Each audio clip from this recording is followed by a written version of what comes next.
Welcome to everyone. In the previous lecture, we discussed about the Tarjagi bearing capacity and the water correction factors for determination of the bearing capacity. In this lecture, we discuss on acceptance bearing capacity of soil for especially for clayey soil. देखिए, तो टरजागी की bearing capacity का जो equation था उसमें कुछ general कुछ modification जो है स्केप्टन्स ने दिया था. ठीक है, तो पहला जो रिकमेंडेशन जो स्केप्टन्स के द्वारा दिया गया था वो क्लेली सॉइल के लिए ही था, है ना. तरजागी के जो इक्वेशंस है वो बहुत क्लेली एंड कोहेसिव सॉइल या सी सॉइल सभी के लिए वैलिड था, बट ये बेरिंग कैपेसिटी का जो इक्वेशन है वो ओनली क्लेली सॉइल के लिए ही यूज़ होता है जिसमें फाई इक्वल टू जीरो. तो Skempton is applicable for saturated clay specially for phi equal to zero. तो सेचुरेटेड क्ले का मतलब क्या होता है, सारे के सारे जो वाइट्स है वो वाटर से फिल्ड अप है. तो ऐसी सिचुएशन में जो है सॉइल का जो फाई होता है वो अप्रियंट जो एंगल ऑफ फिक्सन है उसे हम जीरो मान के चलते हैं. ठीक है, तो यदि आपका फाई जीरो है तो क्या होगा, क्यू एन यू जो होता है, क्यू एन यू मीन्स आपका जो नेट अल्टीमेट बेरिंग कैपेसिटी है वो हो जाएगा सी एन सी. ठीक है, सी एन सी प्लस, क्योंकि ये क्यू एन यू है तो इस कारण से यहाँ पे जो प्लस क्यू होता है वो माइनस हो जाएगा. ठीक है, सी यू इज़ फाउंड, जो सी यू है जो कोहेजन है वो unconsolidated undrained test U U test से हम फाइंड आउट करते हैं, मतलब ट्राई एक्सल टेस्ट से या फिर यू सी एस टेस्ट से हम इसको फाइंड आउट करते हैं. ये यू सी एस टेस्ट का फार्मूला होता है C U equal to Q U by two. तो जब क्यू यू क्या है, क्यू यू यहाँ पे यू सी एस स्ट्रेंथ है या फिर कंप्रेसिव स्ट्रेंथ, मतलब इसको हम आप बोल सकते हैं अनकन्फाइंड कंप्रेसिव स्ट्रेंथ. ठीक है, क्यू यू. तो ये क्यू यू आप यू सी एस टेस्ट से डिटरमाइन करेंगे और C U equal to Q U by two. ठीक है, तो अब यहाँ पे जो इम्पोर्टेंट चीज़ है, ये जो एन सी की वैल्यू है, ये कई लेबोरेटरी टेस्ट और फील्ड ऑब्जर्वेशंस कर करके इन्होंने कुछ इम्पेरिकल रिलेशनशिप दिए हैं. तो बस इसमें इम्पोर्टेंस यहाँ पे एन सी की वैल्यूज़ का है, तो आप बस ये नोट करिएगा कि एन सी जो है वो फुटिंग की शेप, ठीक है, पे भी डिपेंड करता है. मतलब depth of foundation divided by B, D F by B ratio पे, है ना. अब इसमें क्या ड्रॉबैक है, the theory does not neglect the shear strength of soil above the foundation level. जैसे कि आपने तरजागी की थ्योरी देखी है तो वहाँ पे हम क्या करते हैं, जो फाउंडेशन लेवल है उस फाउंडेशन लेवल के ऊपर जो भी आपकी सॉइल थी, तो इस सॉइल में जो भी शियर स्ट्रेंथ थी इसको हम निगलेक्ट कर देते, है ना.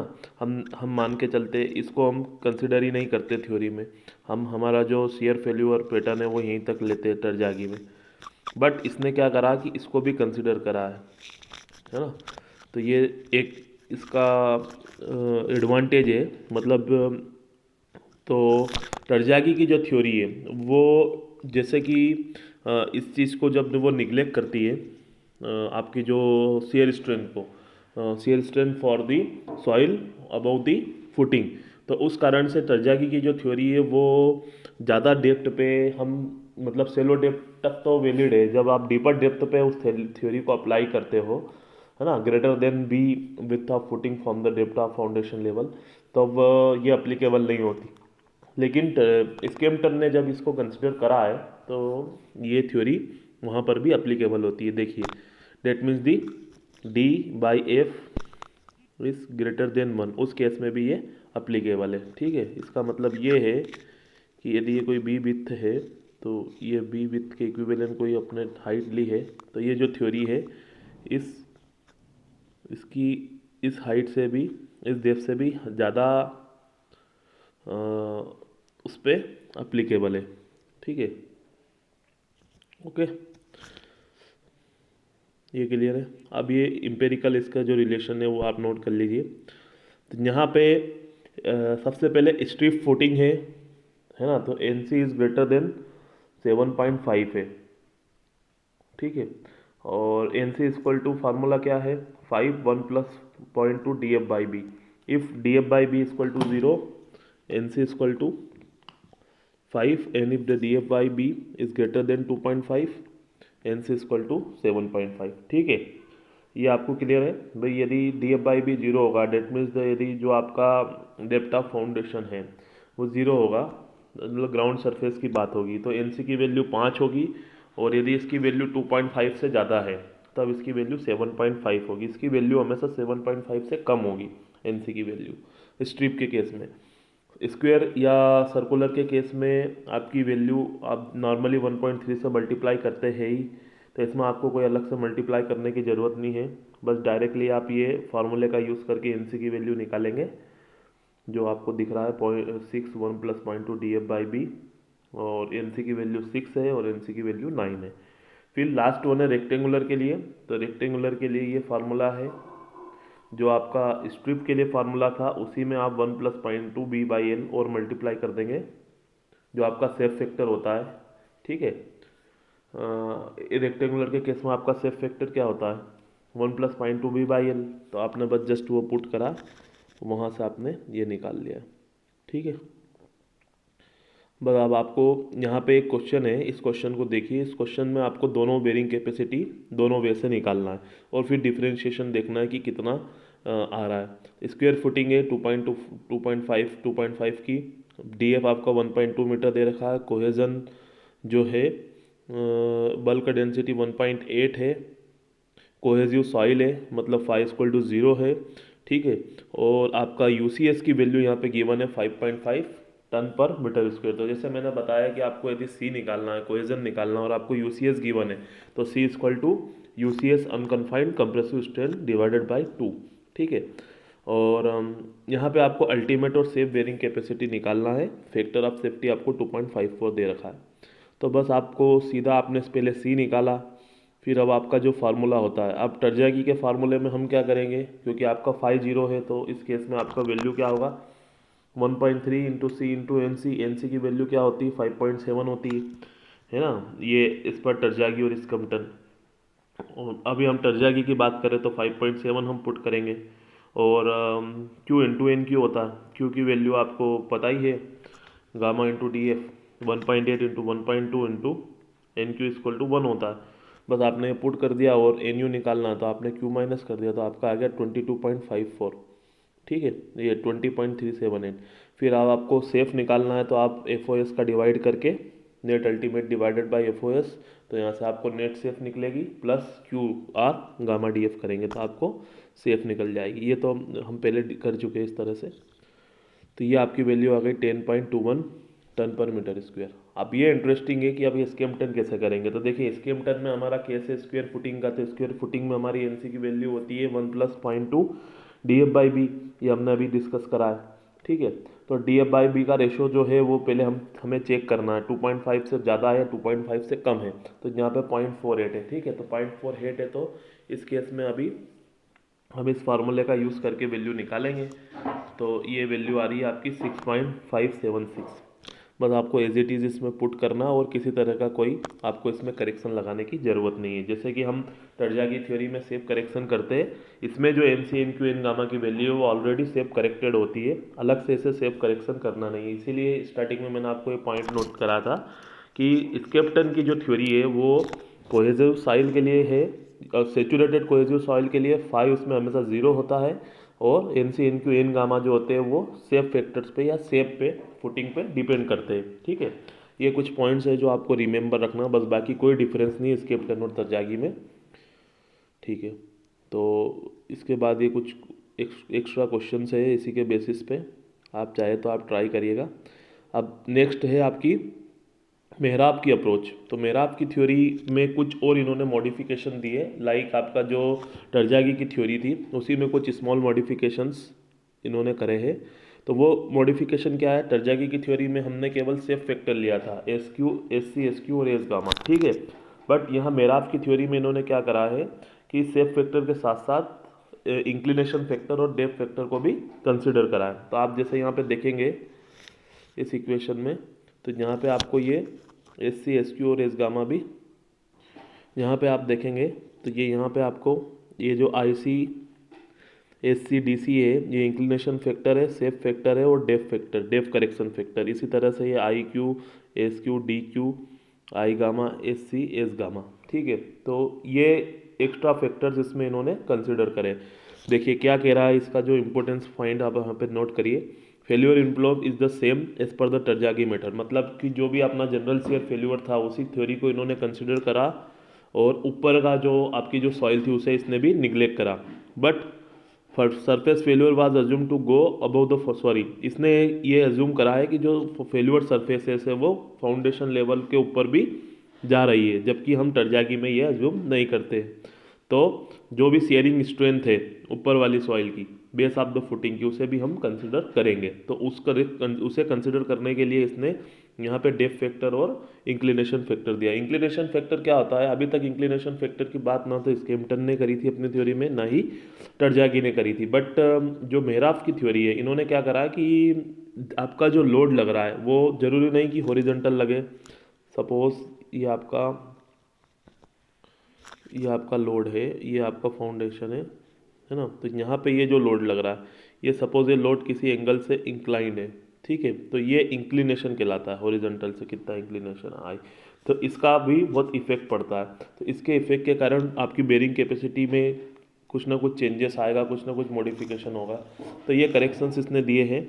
अब इसके जो N C N Q N gamma के फैक्टर्स है ये डिफरेंट है, तो आप ये नोट कर लीजिए, क्योंकि ये बहुत इंपॉर्टेंट है। आई एस कोड जी की जब हम बात करेंगे तो वो काफ़ी हद तक मेराफ की थ्योरी को फॉलो करता है। तो यहाँ पे N C equal to N Q minus one cot phi, इसका मतलब है कि सबसे पहले आपको एन क्यू को फाइंड आउट करना है।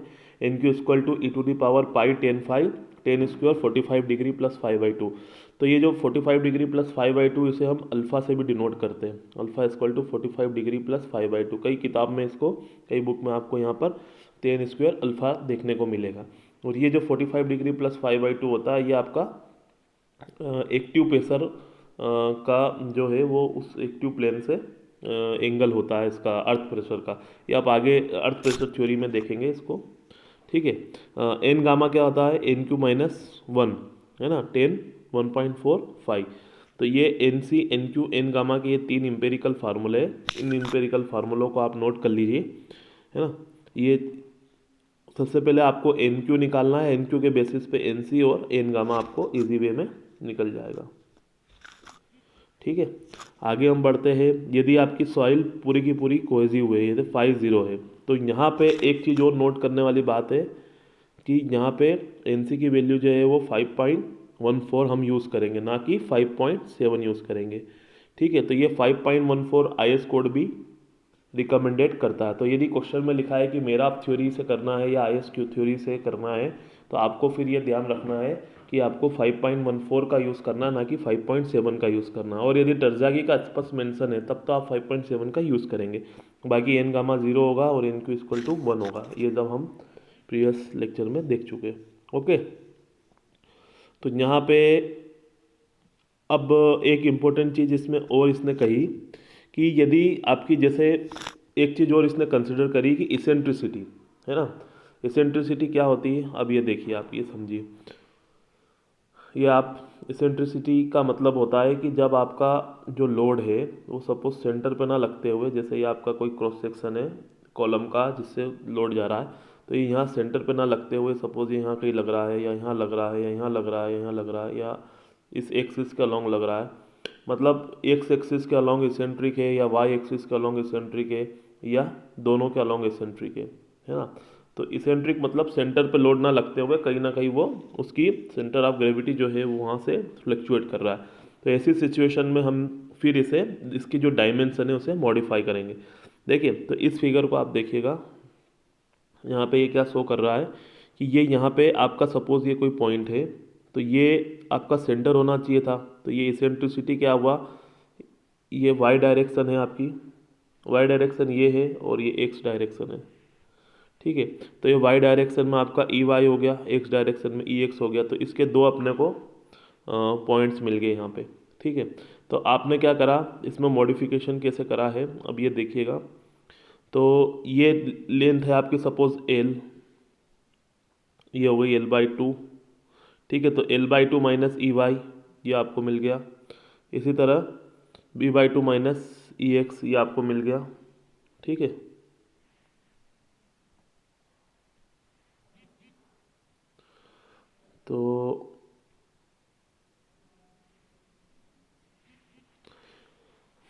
अब आपका जो कैरिंग कैपेसिटी होगी वो होगी आपकी Q N U divided by F O S.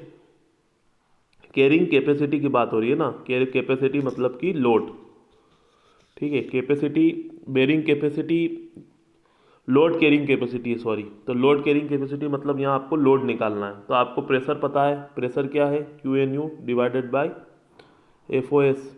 इससे क्या निकलेगा आपको, Q N U divided by F O S से आपको बेरिंग प्रेशर मिलेगा, ठीक है। बेरिंग प्रेशर मिल गया आपको, नेट से प्रेशर मिल गया, नेट से प्रेशर मल्टीप्लाइड बाय, आप इसमें ये वाला, ये जो सेक्शन है इतने डायमेंशन का आपको मल्टीप्लाई करना है। ये मॉडिफिकेशन जो है वो मेरा आपने शो करा है, मतलब बी और एल का मल्टीप्लाई करने की जगह हम B minus two E X और L minus two E Y इसका मल्टीप्लाई यहाँ पे करेंगे। और आपका जो इसेंट्रिसिटी होती है वो क्या होती है, eccentricity will be equal to M upon में पी। पी क्या है, जो लोड है, ऊपर से जो लोड लग रहा है वर्टिकल लोड, वो है आपका पी, और एम है आपका मोमेंट। तो मोमेंट डिवाइडेड बाय जो पी होता है, ये आप आरसीसी में आपने कई क्वेश्चंस करे होंगे रिटेनिंग वॉल्स के, तो वहाँ पे आपने चीज़ अच्छे से समझी होगी। इस तरह से इसको मॉडिफाई किया जाता है। आप load carrying capacity per unit length, यदि सपोज आपका कोई स्ट्रिप फुटिंग है तो स्ट्रिप फुटिंग के केस में लोड कैरिंग कैपेसिटी इस तरह से कैलकुलेट की जाएगी, ठीक है। चलिए आगे बढ़ते।